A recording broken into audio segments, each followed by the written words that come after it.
ओम नमः शिवाय। आज हम सुनेंगे भगवान शिव के दूसरे ज्योतिर्लिंग मल्लिकार्जुन ज्योतिर्लिंग की कहानी। आंध्र प्रदेश के कृष्णा जिले में कृष्णा नदी के तट पर श्री शैल पर्वत पर श्री मल्लिकार्जुन विराजमान हैं। इसे दक्षिण दिशा का कैलाश भी कहते हैं। अनेक धर्म ग्रंथों में इस स्थान की महिमा बताई गई है।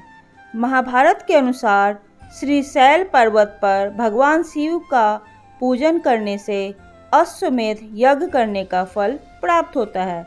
कुछ अन्य ग्रंथों में तो यहाँ तक लिखा गया है कि श्री शैल के शिखर के दर्शन मात्र से दर्शनार्थियों के सभी प्रकार के कष्ट दूर भाग जाते हैं और उन्हें अत्यंत सुख की प्राप्ति होती है और आवागमन के चक्कर से वह मुक्त हो जाता है। अब हम सुनेंगे मल्लिकार्जुन ज्योतिर्लिंग की पौराणिक कथा। शिव पार्वती के पुत्र स्वामी कार्तिकेय और गणेश दोनों भाई विवाह के लिए आपस में कलह करने लगे। कार्तिकेय का कहना था कि वे बड़े हैं इसलिए उनका विवाह पहले होना चाहिए, किंतु श्री गणेश अपना विवाह पहले कराना चाहते थे। इस झगड़े पर फैसला देने के लिए दोनों अपने माता पिता भगवान शंकर और माता पार्वती के पास पहुँचे। उनके माता पिता ने कहा कि तुम दोनों में जो कोई इस पृथ्वी की परिक्रमा करके पहले यहाँ आ जाएगा उसी का विवाह पहले होगा। शर्त सुनते ही कार्तिकेय जी पृथ्वी की परिक्रमा करने के लिए दौड़ पड़े, पर श्री गणेश जी और उनका वाहन चूहा भला इतनी शीघ्रता से वे परिक्रमा कैसे कर सकते थे। गणेश जी के सामने भारी समस्या उपस्थित थी। श्री गणेश जी शरीर से जरूर स्थूल हैं, किंतु वे बुद्धि के सागर हैं। उन्होंने कुछ सोच विचार किया और अपनी माता पार्वती और पिता देवादिदेव महेश से एक आसन पर बैठने का आग्रह किया। उन दोनों के आसन पर बैठ जाने के बाद श्री गणेश ने उनकी 7 परिक्रमा कर ली, फिर विधिवत उनका पूजन किया। इस प्रकार से श्री गणेश माता पिता की परिक्रमा करके पृथ्वी की परिक्रमा से प्राप्त होने वाले फल की प्राप्ति के अधिकारी बन गए। उनकी इस चतुर बुद्धि को देखकर शिव और पार्वती दोनों बहुत प्रसन्न हुए और उन्होंने श्री गणेश का विवाह भी करा दिया। जिस समय स्वामी कार्तिकेय संपूर्ण पृथ्वी परिक्रमा करके वापस आए, उस समय गणेश जी का विवाह विश्वरूप प्रजापति की पुत्रियां रिद्धि और सिद्धि के साथ हो चुका था। इतना ही नहीं, श्री गणेश को उनकी रिद्धि नामक पत्नी से शुभ और सिद्धि नामक पत्नी से लाभ, ये 2 पुत्र भी प्राप्त हो चुके।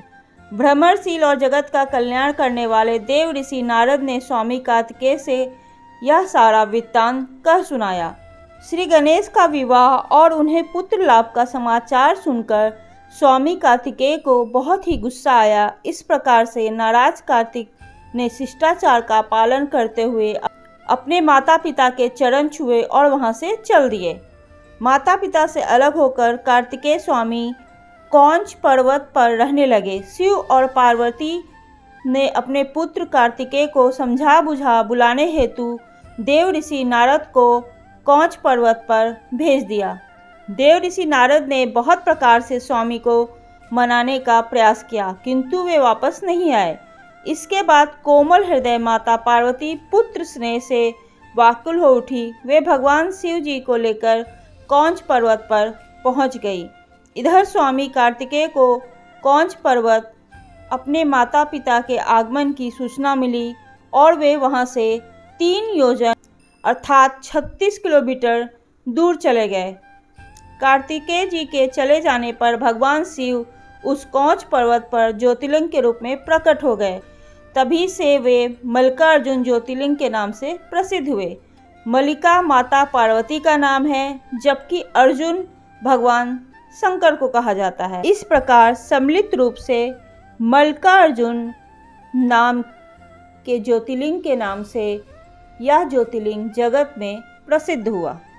एक अन्य कथा के अनुसार कौंच पर्वत के समीप ही चंद्रगुप्त नामक किसी राजा की राजधानी थी उनकी राजकन्या किसी संकट में उलझ गई थी।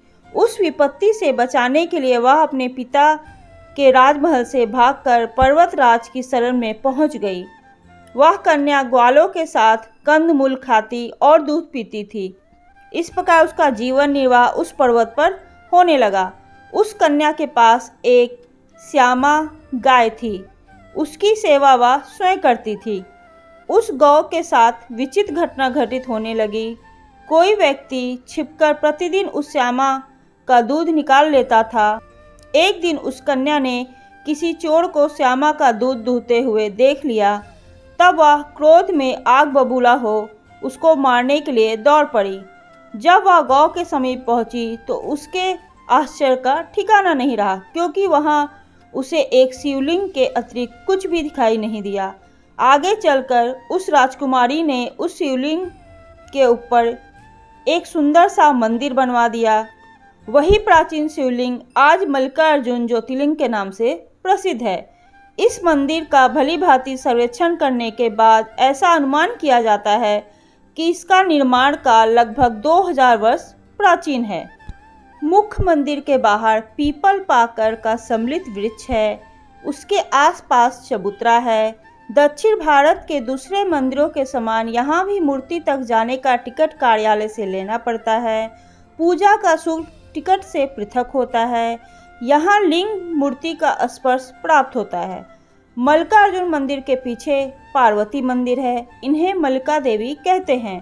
सभा मंडप में नंदी की विशाल मूर्ति है। तो ये थी मल्लिकार्जुन ज्योतिर्लिंग के उत्पत्ति की कहानी। आपको ये कहानी कैसी लगी प्लीज़ मुझे कमेंट करके ज़रूर बताइए।